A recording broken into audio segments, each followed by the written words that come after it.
Ողջույն։ Հնարավոր է արդյոք ճշգրիտ իմանալ, թե հատկապես ինչ է տեսնում ուղեղը։ Գիտնականները երկար տարիներ փորձում են դա անել, սակայն մինչ այժմ ստացվում էին միայն աղոտ, գրեթե աբստրակտ պատկերներ։ Բայց հիմա իրավիճակը սկսվել է փոխվել։ Հետազոտողներն առաջին անգամ կարողացել են ուղեղի ակտիվությունից ոչ միայն պատկեր, այլև կարճ տեսանյութ վերականգնել, ընդ որում ճշգրտությունն ավելի քան կրկնակի բարձր է, քան նախորդ մեթոդների դեպքում։ Աշխատությունը հրապարակվել է eLife ամսագրում։ Գիտափորձի սկիզբը բավականին պարզ է, մկներին ցուցադրել են տեսահոլովակներ, իսկ ընթացքում նեյրոկենսաբանները հետևել են նրանց ուղեղի աշխատանքին, կիրառելով այսպես կոչված երկֆոտոն կալցիումային վիզուալիզացիայի մեթոդը, որը թույլ է տալիս հետևել առանձին նեյրոնների ակտիվությանը։ Երբ նեյրոնն ազդանշան է ուղարկում, դրանում փոխվում է կալցիումի կոնցենտրացիան եւ բջիջը սկսում է լուսարձակել։ Տեսախցիկը ֆիքսում է ֆլուորեսցենցիայի այդ բռնկումները։ Այսպես գիտնականները կարողացել են միաժամանակ գրանցել հազարավոր նեյրոնների աշխատանքը ուղեղի տեսողության համար պատասխանատու հատվածում։ Սակայն ակտիվության գրանցումը խնդրի միայն կեսն է։ Գլխավոր հարցը հետևյալն է. կարելի է արդյոք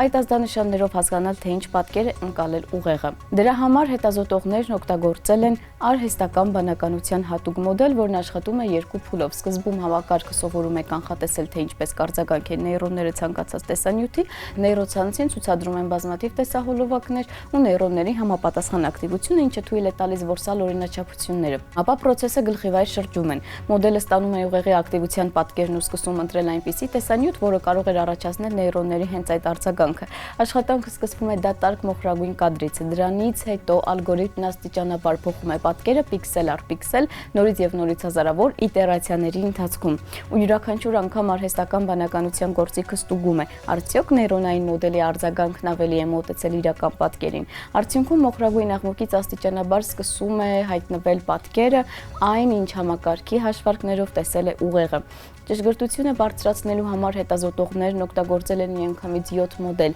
դրանցից յուրաքանչյուրը կառուցել է տեսանյութի սեփական ռեկոնստրուկցիան, ապա արդյունքները միջինացվել են։ Նման անսամբլը թույլ է տալիս ճնշել աղմուկն ու զգալիորեն բարելավել վերջնական պատկերի որակը։ Արդյունքում վերականգնված եւ սկզբնական տեսանյութերի միջև պիքսելային կորելացիան հասել է 0.57-ի։ Համեմատության համար նշենք, որ նախորդ ռեկորդը ընդ որում ստատիկ պատկերների համար կազմում էր ընդամենը մոտ 0.24։ Դե իհարկե մեթոդն ունի բնական սահմանափակումներ։ Օրինակ արհեստական ստիմուլների վրա համակարգի փորձարկման ժամանակ պարզվել է, որ այն դեմ է առնում հենց մկան տեսողության սահմաններին։ Մոդելը չի կարող ռեկոնստրուկցիայի ենթարկել շատ մանր դետալները կամ չափազանց շատ արագ շարժումները, որովհետև մկան ուղեղն ինքը դրանք վատ է տարբերակում։ Այնուամենայնիվ սա լուրջ առաջընթաց է։ Նման տեխնոլոգիաները թույլ են տալիս բառացի տեսնել ուղեղում ինֆորմացիայի մշակման պրոցեսները։ Գիտնականները կարող են դիտարկել, թե ինչպես է նյարդային համակարգը փոխակերպում վիզուալ հոսքը, որ մանրամասներն են ընդգծում, որոնք է անտեսում, ինչպես է փորձում կանխատեսել հաջորդ կադրը։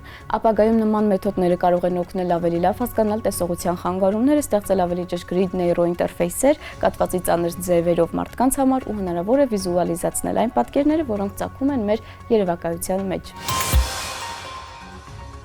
Ջրավազաններում, որտեղ 3 միլիոն տարի առաջ իրենց ծարավն էին հագեցնում մարդու հնագույն նախնիները, ապրել է յուրահատուկ գիշատիչ կոկորդիլոս, որին գիտնականներն անվանել են լյուսի որսացող։ Հնեաբանները նկարագրել են հնագույն կոկորդիլոսների նոր Crocodylus lucivenator տեսակը։ Կենդանին ապրել է ժամանակակից Եթովպիայի տարածքում պլիոցենի դարաշրջանում մոտ 3-ից 3.4 միլիոն տարի առաջ։ Գիշատիչի մնացորդները հայտնաբերվել են Եթովպիայի հյուսիս-արևելքում գտնվող Հադար գյուղի մոտակայքում։ Այս վայրը լավ հայտնի է հնեաբաններին։ 1974 թվականին հենց այստեղ է հայտնաբերվել մարդաբանության պատմության մեջ ամենահայտնի բրածոկմախներից մեկը, Էկ աֆարյան ավստրալոպիտեկը, որին գիտնականներն անվանել են լյուսի։ Սակայն Հադարի նստվածքաշերտերը պարունակում են ոչ միայն հնագույն հոմինիդների մնացորդներ, այլև դրանցում հանդիպում են նաև նրանց կողքին ապրած բազմաթիվ այլ կենդանիների ոսկորներ։ Այդպիսի խմբերից մեկն էլ կոկորդիլոսներն են։ Այովայի համալսարանի հետազոտողների թիմը մանրամասն ուսումնասիրել է այս տեղանքից հայտնաբերված կոկորդիլոսի ոսկորների բազմաթիվ բրածոներ։